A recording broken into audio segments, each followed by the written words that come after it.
Добрый вечер. В эфире информационный выпуск Амшикшара. Коротко о темах в нашем выпуске. 24 семьи репатриантов из Северного Кавказа, Турции, Сирии и Иордании стали счастливыми обладателями нового жилья в поселке Мачара. Национальной картинной галерее Абхазии передан в дар портативный реставрационный комплект.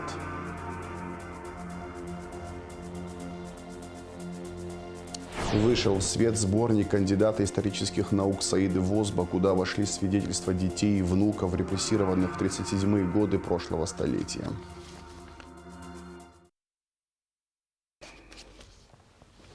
Председатель службы госбезопасности Тимур Ахиба доложил президенту о результатах деятельности СГБ и предпринятых в 2023 году практических шагах по решению задач, поставленных главой государства, главнокомандующим вооруженными силами перед ведомством.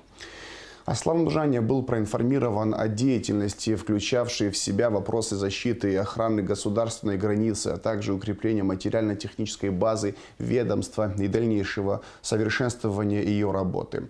Тимур Ахиба подчеркнул, что деятельность службы была направлена на противодействие разведывательным и иным устремлениям спецслужб и организаций иностранных государств, обеспечение защиты основ конституционного строя, преступлениям экономического характера и коррупционных проявлений, а также недопущение диверсионно-террористических актов и чрезвычайных ситуаций.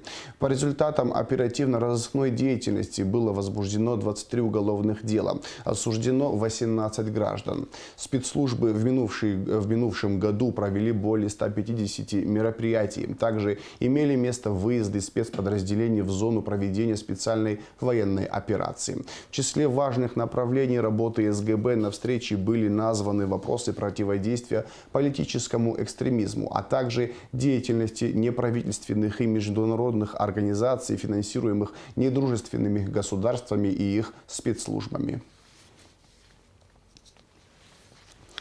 Офис программы развития ООН в Сухуми распространил ответ на требование МИДа Абхазии опубликовать на официальном сайте ПРООН опровержение целей проекта партнерства для устойчивости, финансируемого USAID, и информацию с указанием списка абхазских информресурсов, финансируемых ПРООН, а также целей, задач и объемов их финансирования.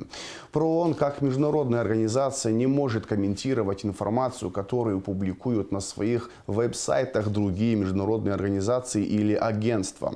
Мы подтверждаем, что программная деятельность ПРООН строго следует глобальному мандату нашей организации, направленному на достижение целей ООН, изложенных в уставе, а также поставленных задач по построению более устойчивого мира, говорится в ответе Офиса программы развития ООН в Сухуми. Министерство иностранных дел Абхазии отреагировало на данное сообщение и заявило, что в связи с невыполнением требований и очевидным сокрытием информации МИД оставляет за собой право на принятие адекватных и своевременных мер реагирования в рамках императива защиты национальных интересов Республики Абхазия. В МИДе обращают внимание на то, что в сообщении Офиса программы развития ООН в Сухуми по отношению к Республике Абхазия используется термин «сообщество». Доводим до сведения руководства UNDP, что Республика Абхазия – это суверенное независимое государство, подчеркивается в заявлении внешнеполитического ведомства. Жилой 24-квартирный дом в поселке Мачара, предназначенный для семей репатриантов, сдан в эксплуатацию. Представители Министерства по репатриации вручили ключи от новых квартир счастливым обладателям жилья. Репортаж Алики Трапш. Новые квартиры репатриантам выдали в трехэтажном многоквартирном доме, расположенном в селе Мачара Гулырбского района. 24 семьи репатриантов из Северного Кавказа, Турции, Сирии и Иордании стали счастливыми обладателями нового жилья. Марина Чукова – вдова. 8 лет назад переехала в Абхазию из Черкесска с 4 детьми. Все эти годы они жили на съемной квартире. И, наконец, мечта о собственном жилье осуществилась. Очень хорошо, все молодцы, все сделали. Очень рада, дети тоже очень рады. Дети тоже видели квартиру. Дети сказали, что будут спать, где балкон. Меня куда-то в край закинули. Ну вот так вот. А так очень хорошо, молодцы. Шикарная квартира. Мудасир Лушба – репатриант из Сирии. Он также с семьей переехал в Абхазию 8 лет назад. В новой квартире будут жить он с супругой и 3 детьми. Семья благодарит руководство страны и комитет по репатриации за оказываемую помощь и поддержку. Это все сделает, аренду, и паспорт, и все нормально. Красивый дом дал, квартиру. И, слава Богу,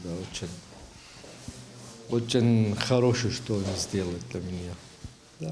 И для репатриантов всех. Спасибо большое, что я сказал, что комитет сделал Абхазию для репатриантов очень большой и красиво, что сделал.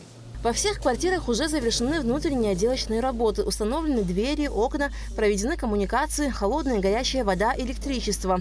Осталось обустроить квартиру мебелью и переехать. В этом доме 9 однокомнатных квартир и 15 двухкомнатных, но с площадью 2+, скорее всего, это будут они трехкомнатные, с учетом того, что балконы угловые закрыли, там площадь позволяла, и дом трехэтажный, одноподъездный. И проект, мне кажется, очень такой успешный. Работы по этому проекту начались в 12-14 года. 2 дома были построены, двухэтажные, но потом пришли к выводу, что дома можно построить трехэтажные, согласованно со строителями, со всеми делами, и потом перешли на трехэтажные дома. И все это делается, с 2014 года, потом обновили в 2018 году, начали опять, как-то так и поэтапно. Строительство домов для репатриантов в Гулрыбском районе осуществляет госкомпания «Абхазстрой». В настоящее время ремонтные работы идут еще в 2 24-квартирных домах. Один из них планируется сдать через 3 месяца, а второй к концу текущего года. В общем, во всех домах будут проживать около 200 семей репатриантов. Вообще поселок предполагает 9 домов. На сегодняшний день у нас в 4 домах люди живут. А вот эти 2 дома мы заселяем до конца года. Я, как выше сказал, это в мае, и в конце года будет сдан объект. Следующий год, если нам предполагаем и должны завершить это, безусловно, мы будем акцент делать еще на 3 дома, участок выделен. Впереди еще предстоят работы по облагораживанию территории жилищного комплекса для репатриантов в селе Мачара. До конца года предполагается установка детских площадок, освещение. Словом, все для комфортного проживания. Предполагается территория полностью будет огорожен, чтобы скот не попал на этот объект. И второе, потому что насаждение, цветы, и все это будет красиво. И далее мы будем обязательно освещать эту всю наружную сеть. Подведены уже практически интернет здесь уже действующий. Все эти условия созданы. 24 семьи репатриантов, которые получили ключи от новых квартир, могут уже заселяться. Еще более 500 семей ожидают своей очереди. Алика Трапшина, Алаш Хинджери, Заур Кварчия, Абхазское телевидение. В администрации президента состоялось совещание по вопросам повышения собираемости оплаты за потребленную электроэнергию и повышения эффективности работы по борьбе с незаконной добычей криптовалют. В совещании приняли участие вице-президент Бадра Гунба, премьер-министр Александр Анкваб, руководитель администрации президента Бисалом Кварча, первый вице-премьер-министр транспорта и энергетики Джансух Нанба, вице-премьер-министр экономики Кристина Узган, министр внутренних дел Роберт Киут, главы районов и городов, руководители РЭС. В Министерстве иностранных дел Абхазии прошла встреча заместителя министра иностранных дел Ираклия Тужба с замминистра иностранных дел Приднестровской и Молдавской республики Александром Статюком. Обсуждались ключевые аспекты абхазо-приднестровского взаимодействия, а также возможности активизации двустороннего сотрудничества. Особое внимание уделили ситуации в Приднестровье в контексте усиливающегося политико-дипломатического давления со стороны Молдовы.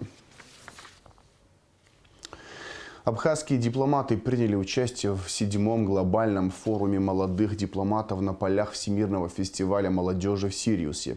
Ключевой темой мероприятия стала дипломатия нового многополярного мира.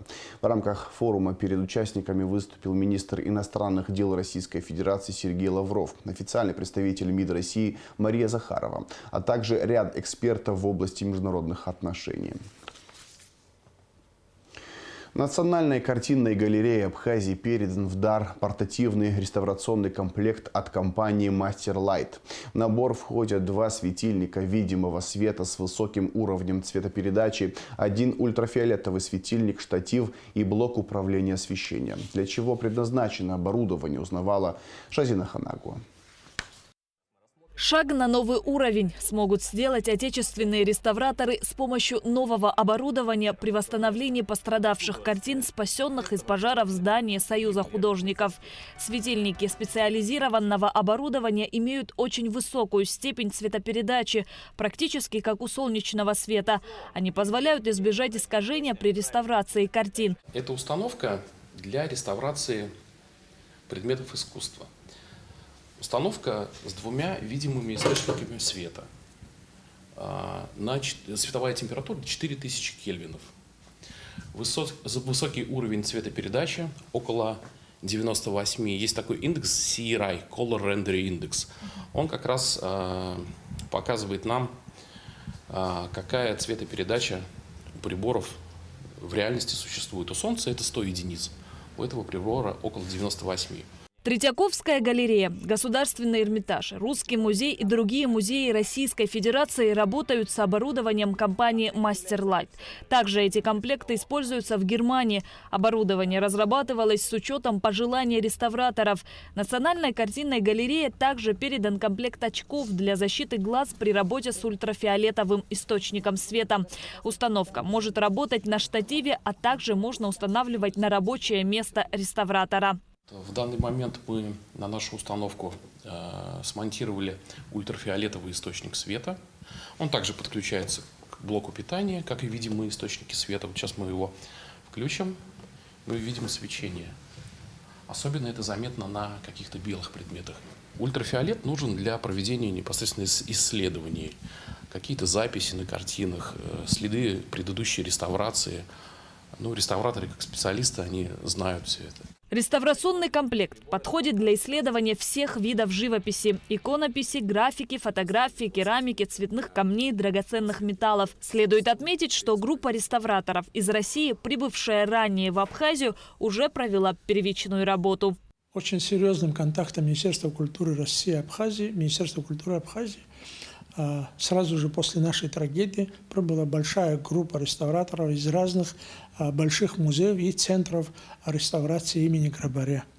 В данный момент, они первичную работу выполнили, а дальше уже, те, которые остались, они относительно в неплохом состоянии. Их тоже надо закреплять, их тоже надо восстанавливать, но первые, которые сильно пострадали, они взяли на себя, законсервировали. На протяжении нескольких дней представители компании Master Light наглядно показывали абхазским реставраторам возможности портативного реставрационного комплекта в процессе работы.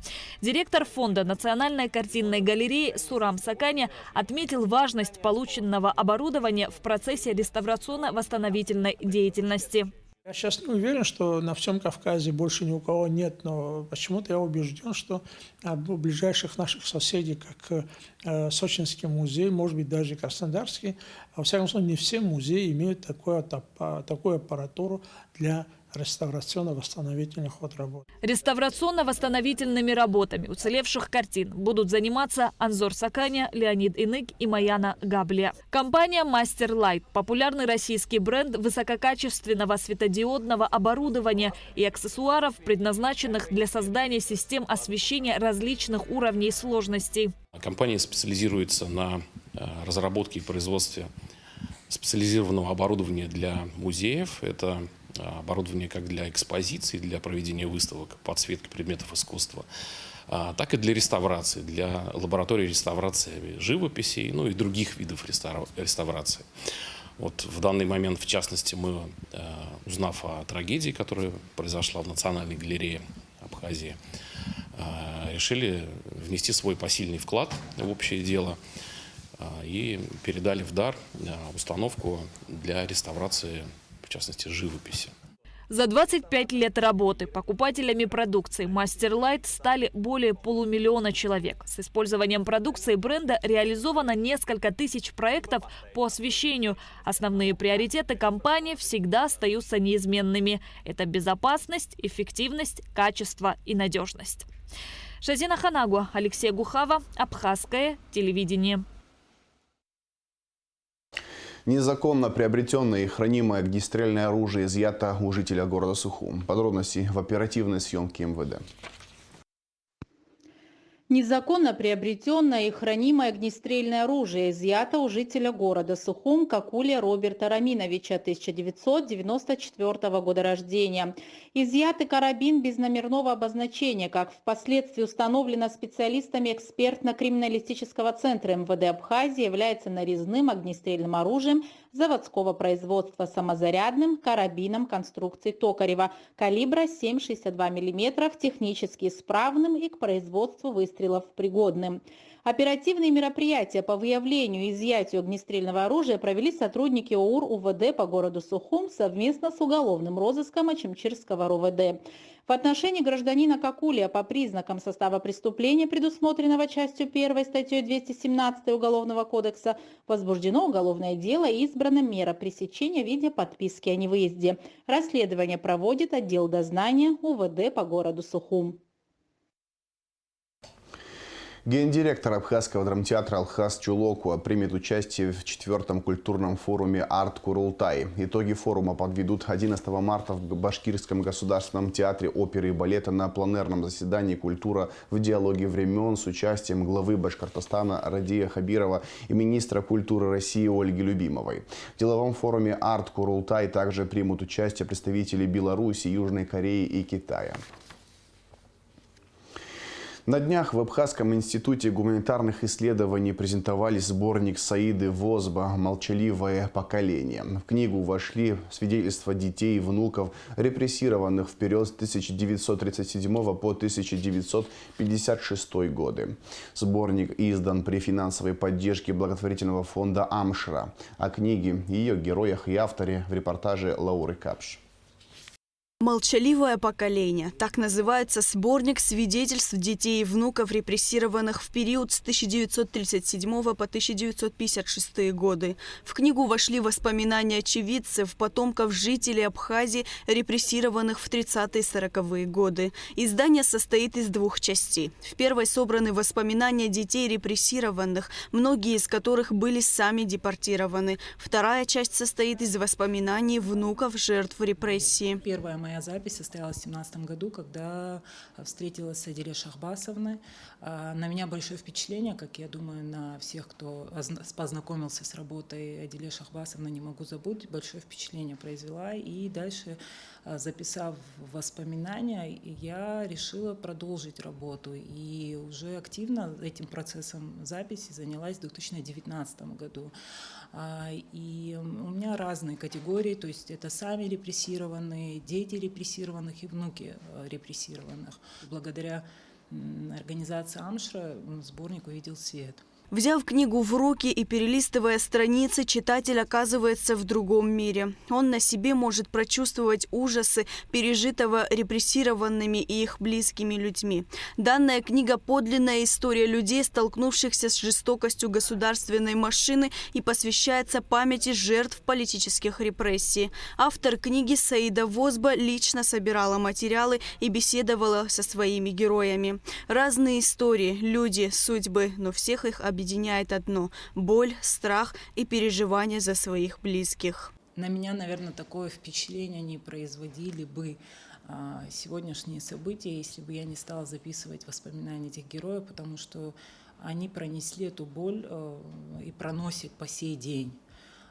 Многим героям сегодня, да, по 85-86 лет, то есть по 90 лет, и это действительно непроходящая боль, и на них долгое время, то есть до реабилитации стояло клеймо «враг народа».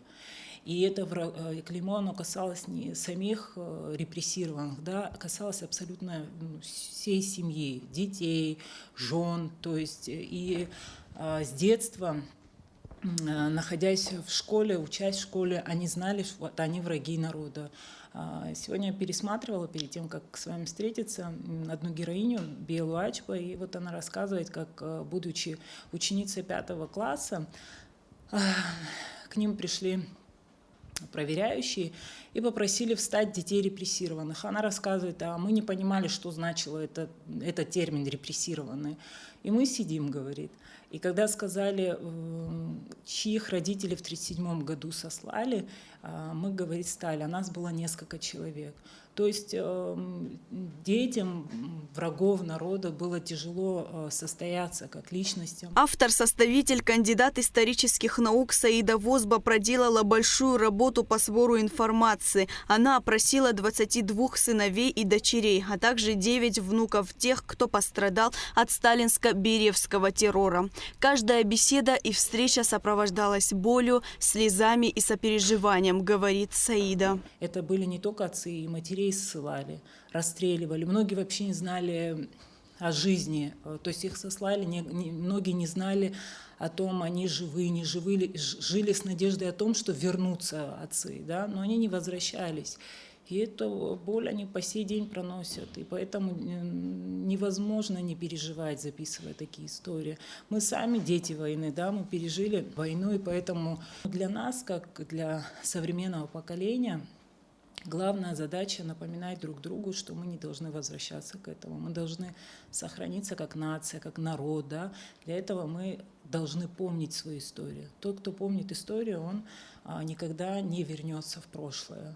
Репрессированные боялись сообщать о себе из страха навлечь беду на своих родных. И даже бывали случаи, когда детям меняли отчество, отмечает автор книги. Вспоминает Роза Мустафовна Смыр, как отец поменял отчество своим детям. То есть она была Мустафовна, а сын был Михайлович, потому что вот боялся за своих детей. Было так, что сами репрессированные и их родные знали имена доносчиков и знают имена их по сей день. Но так как мы живем по определенным законам, по датам, мы не имеем права об этом говорить, но имена их известны. И вот это нас и объединяет, да? И поэтому хочется сказать о том, что мы должны сохраниться. Это раз. И два, кроме того, что были у нас те, которые говорили, да, наговаривали, писали доносы, да, у нас были те, кто спасал. И одним из тех был Мустафа Смыр. По-другому его называли Чик, в народе. Очень много известной истории о том, как он спасал людей, проживал в Гудаутском районе. И вот все эти свидетельства, все эти воспоминания, с этим можно ознакомиться вот в сборнике. В книгу Саиды Возба «Молчаливое поколение» вошли материалы и газетные публикации историка, археолога, заведующей отделом древней истории и средних веков Абхазского государственного музея Дианы Ахба. Книга адресована исследователям, занимающимися как классической, так и устной историей, а также широкому кругу читателей. Лаура Капш, Тимур Гогохя, Абхазское телевидение. 11 марта при содействии Минздрава Абхазии в Гагарской центральной районной больнице будет проводить прием лор-врач-сурдолог Павел Казаков. Получить консультацию врача могут как взрослые, так и дети с 3 лет. Прием пациентов осуществляется бесплатно. Прием будет проходить с 9 до 16 часов. Консультации Павла Казакова пройдут по всем районам республики. О датах и местах проведения Минздрав сообщит предварительно. Завершение выпуска о погоде. По сообщению Гидрометцентра, в пятницу 8 марта на территории Абхазии с ночи до второй половины дня дожди разной интенсивности, местами возможен туман. Температура воздуха ночью 2-7, днем 6-11 градусов тепла. Температура морской воды плюс 11 градусов.